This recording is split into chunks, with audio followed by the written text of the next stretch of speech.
નદીઓના નીરે હિલોલા રહેતી અને સાવજને ડણકે સદાય ગરજતી એવી સોરઠધારામાં વસનારા સૌને પાણસુર્યા જાનકીના વંદન।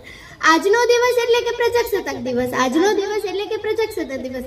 બંધારણ અમલમાં આવ્યા અને દેશ આઝાદ થયાને આજે 77 વર્ષ થયા। બંધારણ અમલમાં આવ્યા અને દેશ આઝાદ થયાને આજે 77 વર્ષ થયા। જેમના લીધે આઝાદી મળી એ વીરોને શહીદોને આપણે કેમ ભૂલી શકીએ? જેમના લીધે આઝાદી મળી એ વીરોને શહીદોને આપણે કેમ ભૂલી શકીએ? જેણે લોહી પાણી એક કરીને આપણને આઝાદ કર્યા છે। આજે એક યુદ્ધમાં પોતાના સુહાગને ગુમાવનારી સ્ત્રી કહે છે કે મને ગર્વ થાય છે મારા પતિએ દેશ માટે પોતાના પ્રાણ અર્પણ કર્યા છે। મારા પતિએ દેશ માટે પોતાના પ્રાણ અર્પણ કર્યા છે। અહીંયા પરિસ્થિતિ આ સર્જાઈ ગઈ છે, એક માએ પોતાનો દીકરો ખોયો છે, નાના દીકરાને બોર્ડર ઉપર મોકલીને પત્ર લખે છે, अम्मा ने खत लिखा बड़े ही चाव से, अम्मा ने खत लिखा बड़े ही चाव से, पुत्र मेरे ना घबरा जाना, पुत्र मेरे ना घबरा जाना, एक इंच भी पीछे मत हटना, एक इंच भी पीछे मत हटना, चाहे इंच इंच कट जाना, चाहे इंच इंच कट जाना। હવે જો આ વાત સાંભળીને જ આપણા રૂવાડા ઊભા થઈ જતા હોય તો વિચાર તો કરો, એ લોકો હસતા હસતા મોતને વાલું કરે છે, એ લોકો હસતા હસતા મોતને વાલું કરે છે।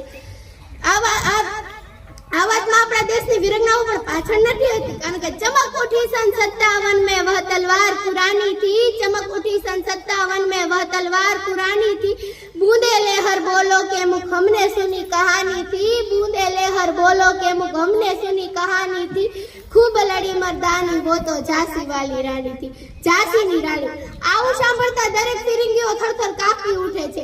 આવું ખૂન ખાન અને સુરવીરતાથી ભરેલું પાત્ર એટલે કે ઝાંસીની રાણી લક્ષ્મીબાઈ। વિચાર તો કરો કે ભૂતકાળનું ભારતીય કેટલું ભવ્ય હતું, વિચાર તો કરો કે ભૂતકાળનું ભારતીય કેટલું ભવ્ય હતું। ભારતીય હોવું અને ભારતીયતા એ ખૂબ જ ઉનાળપૂર્વકની વાત છે। આ મોકો મળ્યો છે ને આપણે આ વિષય પર વાત કરી, ભારતની ઉનાળમાં ડૂબકી લગાડીએ। રામનું સબરીના હેઠા બોર ખાઈને ઊંચ નીચની દિવાલોડી તોડી નાખવું એ ભારતીયતા। રામનું સબરીના હેઠા બોર ખાઈને ઊંચ નીચની દિવાલોનું તોડી નાખવું એ ભારતીયતા।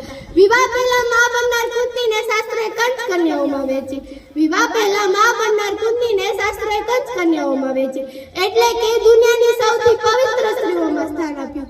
મહિલાઓનું આ સન્માનીય ભારતીયતા, મહિલાઓનું આ સન્માનીય ભારતીયતા।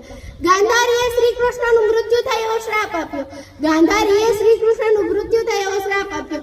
શ્રી કૃષ્ણ ભગવાન હોવા છતાં તે શાપનો ઝુકતે માટે સ્વીકાર કરે, સર્વશક્તિમાન હોવા છતાં આ વિનમ્રતા એ ભારતીયતા, આ વિનમ્રતા એ ભારતીયતા। વિચાર તો કરો કે કોણ છીએ આપણે, વિચાર તો કરો કે કોણ છીએ આપણે। આપણે એ છીએ ધરતીમાં બાણ ભેદીને ગગનધરા ઉલેચતા હતા, આપણે એ છીએ ધરતીમાં બાણ ભેદીને ગગનધરા ઉલેચતા હતા, આપણે એ છીએ એક આંગળીએ ગોવર્ધન પર્વત ઉપાડતા હતા, આપણે એ છીએ એક આંગળીએ ગોવર્ધન પર્વત ઉપાડતા હતા, આપણે એ છીએ જેના ફેંકેલા પથ્થરો કાલે પાણીમાં તર્યા હતા, જેના ફેંકેલા પથ્થરો કાલે પાણીમાં તર્યા હતા। ઇન્દિરા ન્યુરી મેક્સિકો કંપનીના સીઈઓ બને, સુંદર સિંચાઈ ગૂગલના સતલેડેલા માઇક્રોસોફ્ટ ટીમનું સંચાલન કરે। આવા ઉચ્ચ અને પાવરફુલ હોદ્દાઓ પરમાં ભારતના લાડલા દીકરા દીકરીઓ બેઠા હોય એ ભારતીયતામાં, ભારતના લાડલા દીકરા દીકરીઓ બેઠા હોય એ ભારતીયતા। 26/11 મુંબઈ પર થયેલા આતંકવાદી હુમલામાં જ્યારે ત્રાસવાદીઓ નિર્દોષ અને માસૂમ લોકોના જીવ લેતા હોય ત્યારે ખતરો ખાલી એક જ શહેરો પર હતો, મુંબઈ ઉપર, પરંતુ કેરળથી લઈને કાઠિયાવાડ સુધી દરેક લોકોના જીવ અધર હોય। આ વસુધૈવ કુટુંબકમની ભાવના એ ભારતીયતા, આ વસુધૈવ કુટુંબકમની ભાવના એ ભારતીયતા। દોસ્તો માટે સ્વાગતમ દી તમે, પરંતુ દુશ્મનો માટે મુંહતોડ જવાબ છીએ, પરંતુ દુશ્મનો માટે મુંહતોડ જવાબ છીએ। અમે જ સત્ય અને અહિંસા પણ અમે, અમે જ સત્ય અને અહિંસા પણ અમે, ગૌતમ બુદ્ધ અને રાણા પ્રતાપ પણ અમે, ગૌતમ બુદ્ધ અને રાણા પ્રતાપ પણ અમે।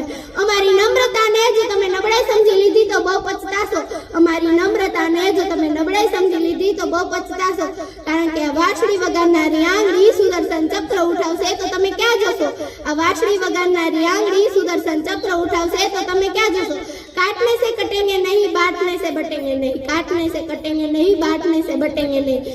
આપણે ભલે ને 9 ધર્મો, 3000 જાતિઓ, 300 બોલીઓ ભાષાઓમાં વિભાજિત હોય, પણ આપણા દરેકનું માથું જે ઝૂકતું હોય તેવું એક જ સ્થળ છે, તે જગ્યા છે, તે સ્થળ છે આપણા દેશનો તિરંગો। પ્રાર્થના કરીશ કે આપણા શરીરમાં ખાલી લોહી નહીં પરંતુ ગંગા જમનાના પાણી સાથે દેશ પ્રેમનો જુસ્સો પણ વહે, ગંગા જમનાના પાણી સાથે દેશ પ્રેમનો જુસ્સો પણ રહે। આપણા હૃદયના ધબકારાની અંદર ભારત હંમેશા ઝબકતું રહે અને ભારતની ભારતીયતા હંમેશા અમર રહે। અસ્તુ, જય હિન્દ, જય ભારત।